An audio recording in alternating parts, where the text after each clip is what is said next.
Il faut ironiquement rendre justice au Hezbollah. Rares sont les organisations qui accumulent autant de victoires avec une telle constance.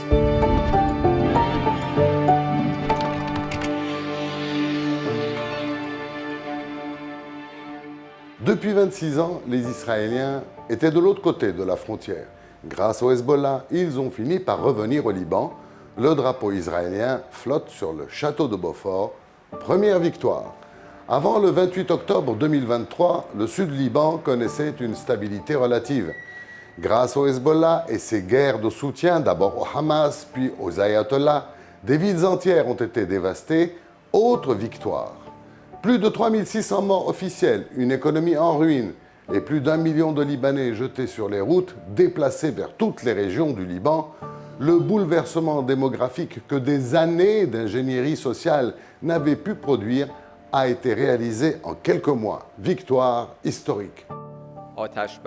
Quant à l'Iran, véritable ventriloque stratégique de cette milice prétendument libanaise, il peut se féliciter. Le Liban paye le prix, Téhéran conserve son instrument. Donald Trump tente d'arracher une trêve durable, mais pour Téhéran, pas question de laisser à Trump la paternité d'un vrai cessez-le-feu.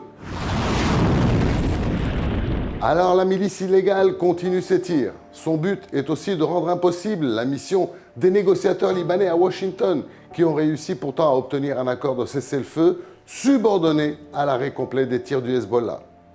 Quelle est la prochaine victoire, toujours entre guillemets? À force de se cacher parmi les civils, à force d'infiltrer armes et miliciens dans les zones dites sûres, comme à Tyr ou à Mardouche et récemment, le Hezbollah finira par dresser une partie de la population contre lui. Un retour vers le futur, genre 1975, missiles et drones en plus. Certains Libanais continuent pourtant d'arborer le drapeau jaune comme signe d'un suicide collectif et obligatoire.